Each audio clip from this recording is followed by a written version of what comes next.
Hi guys, so I'm gonna try this again. I recorded this whole video and it was not facing the right way.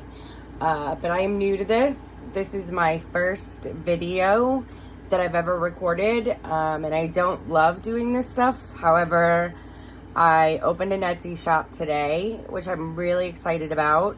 And so I'm just trying to follow the steps to make that successful. My name is Deanna. My website name is Coco'sCraftyCorner, because my favorite title in my life is being a grandma, and my grandkids call me Coco. And so that's the theme that we're going with. I've been crafting for probably 10 years, and everyone in my life always tells me that I should sell my stuff, and I just never have. I've always just made it and give it away. I just loved craft. I love crafting. It's therapy for me. And so this is one of the recipe books that I made a few months ago.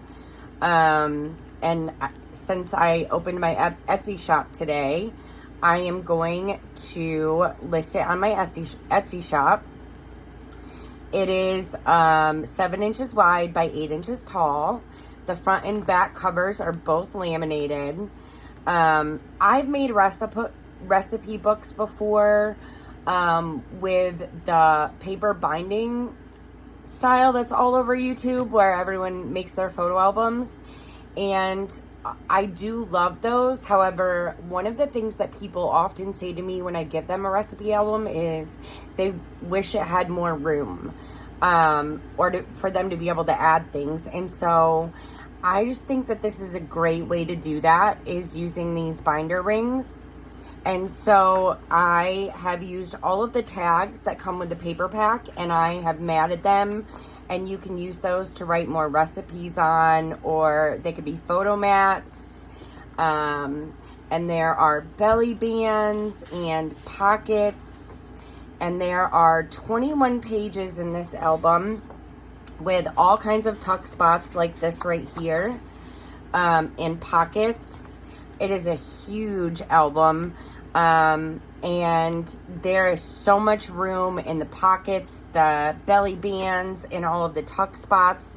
You can add more recipes if you want to.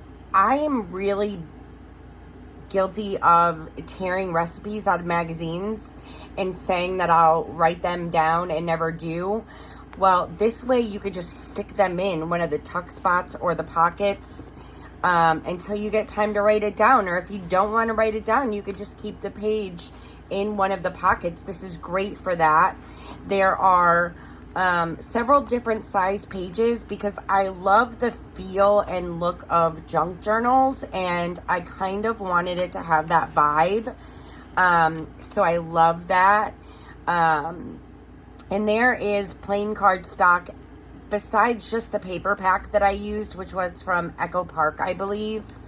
I used plain colored cardstock to make some of the pockets to add more room. Again, I just wanted to have plenty of room in this book for recipes, also while giving it room to grow bigger.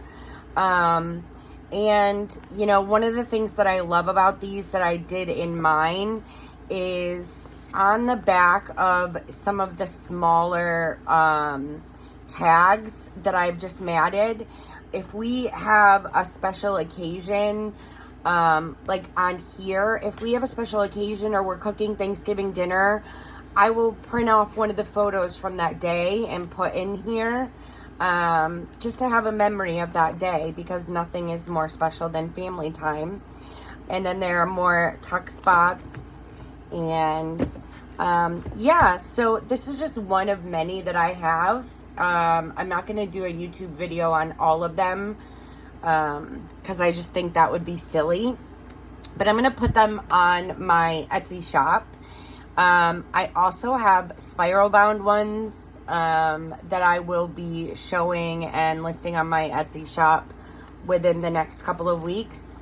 I have so much stock. So yeah, I'm going to get this listed on my shop, and next time I make one of these, I will bring you all along with me and do a video in case anyone wants to see that.